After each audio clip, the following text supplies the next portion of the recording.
नमः शिवाय ओम। नमः शिवाय ओम। नमः शिवाय ओम।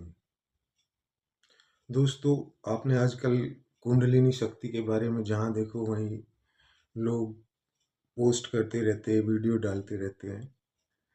बहुत अच्छी शक्ति होती है कुंडलिनी। कहते हैं कुंडलिनी शक्ति शरीर को, मन को, बुद्धि को और अहंकार को शिव में मिला देती है। एक ग्रस्त आदमी कुंडलिनी कैसे जीता है, ये शिव तंत्र ही बताता है। सदाशिव तंत्र। सदाशिव तंत्र की थोड़ी बात करते हैं। आपने सुना होगा विदेशी लोग हमें स्नेक चार्मर बोलते हैं। कभी सोचा है क्यों बोलते हैं स्नेक चार्मर? भारत देश जम्बू द्वीप पे जन्म लेने वाले मानव के अंदर एक नाग होता है, इसीलिए हम नागा भी कहलाते हैं। वो नाग जब हम सह लेते हैं, अपना बना लेते हैं, शरीर में उसको ऊपर उठा देते हैं सहस्त्रार तक, तो वो चार्मिंग हुई ना। हम नाग को प्यार से सहस्त्रार तक उठा ले जाते हैं। That's why they call us snake charmer, the great snake charmer. वो स्नेक कुंडलिनी ही है, शक्ति जो उस सांप को ऊपर तक उठा के लेके जाती है। अब इस शिव तंत्र में जो आगे बताया है वो सुनो। जो आपके 7 ग्रह हैं, या 7 ग्रह छोड़ो, पहले 7 दिन की बात करते हैं। रविवार, सोमवार, मंगलवार, बुधवार, बृहस्पतिवार, शुक्रवार, शनिवार। चलो अब शनिदेव से स्टार्ट करते हैं। आपके शरीर में 7 चक्र होते हैं, 7 ही दिन हैं आपके, 7 ही रंग आपको दिखाई देते हैं। शनिदेव जो आपका मूल आधार है, मूल चक्र है, वो शनिदेव है। इसीलिए लक्ष्मी का भी वही निवास है, क्योंकि लक्ष्मी ही भू रूप में, धरा रूप में आती है। उस मूल में ऊपर स्वादिष्टान चक्र, जहां पर जल नारायण का निवास है, वहां के स्वामी है गुरु शुक्राचार्य, शुक्र ग्रह। वेद शास्त्रों में अगर आप शुक्राचार्य जी का एक नाम पढ़ोगे तो उष्मा भी है। उष्मा मतलब पानी में पैदा होने वाली गर्मी, पानी का गुरु तत्व। जब स्वादिष्टान का गुरु तत्व जगता है तो बृहस्पति गुरु पैदा होते हैं, अग्नि पैदा होते हैं, जो आपके नाभि में निवास है, अग्नि का गुरु बृहस्पति का। और जब गुरु बृहस्पति और गुरु शुक्राचार्य दोनों मिल जाते हैं तो आपके हृदय शक्ति, हृदय में निवास करने वाले बुद्ध देव नर नारी दोनों का रूप माने जाते हैं। उष्मा और बृहस्पति, अग्नि, दोनों नर नारायण,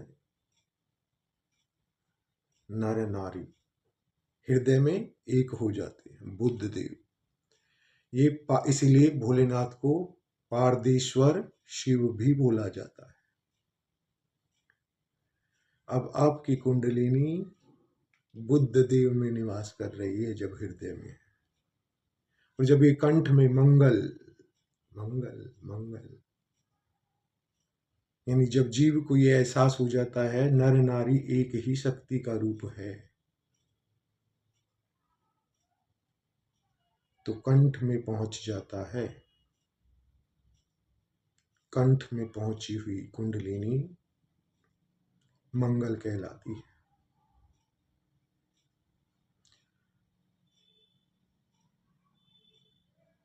और दोनों आंखों के बीच अज्न चक्र में पहुंचकर यही सोम बन जाती है। सोमवार, पार्वती पूर्ण रूप में, चंद्र पूर्ण रूप में, नारी पूरे रूप में। नारी यहाँ पहुंचकर स्त्री बन जाती है। नारी और स्त्री में फर्क होता है। कंठ से नीचे निवास करने वाली नारी, अजना चक्र में निवास करने वाली स्त्री।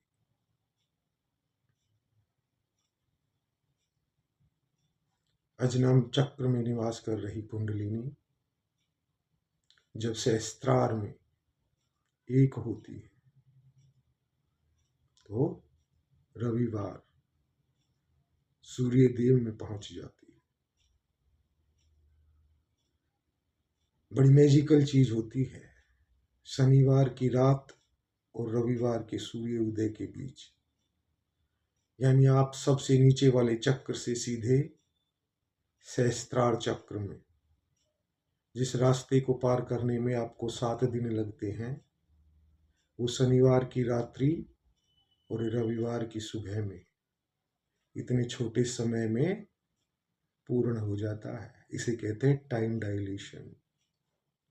समय को समझने का इससे अच्छा तरीका नहीं। जब यह कुंडलिनी बार बार घूमती है तो हमें समय का पता चलने लग जाता है। समय हमारे नाकों से, नाक में श्वास रूप से हृदय में पहुंचता है, वहीं से प्रकट होता है। जिस भावना के पीछे, जिस विचार को भावना में मिला के इस समय को लगाते हैं, वही फलित होता रहता है।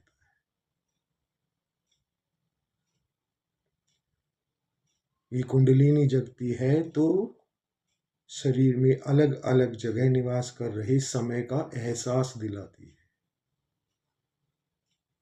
जी हाँ, कंठ से नीचे बहने वाला समय और कपाल में बहने वाला समय। कंठ से नीचे केतु और कपाल में राहु, 7 ग्रह और 2 राहु केतु, 9। दोनों के मिलन से शिव शक्ति का मिलन हो जाता है, कुंडलिनी जग जाती है। ये सदाशिव तंत्र है। इस तंत्र में जीव 1 हफ्ते में ही अपने ग्रहों को शांत और मनाने का सामर्थ्य रखता है, या यूं कहें समझदार शनिवार की रात्रि में ही सभी ग्रहों को मनाने का सामर्थ्य रखता है। शिवाय शिवाय ओम। नमः शिवाय ओम। जब आप नमः शिवाय ओम बोलते हो तो भी आपकी कुंडलिनी जगती है। न और मैं शनि और शुक्र का निवास, शिवाय बृहस्पति बुध और मंगल का निवास, ओ आ चंद्र, ऊ सूर्य, ओम मैं आप स्वयं, आपका स्वयं का नमः शिवाय ओम में मिलन। ये शिव तंत्र है। हर हर महादेव।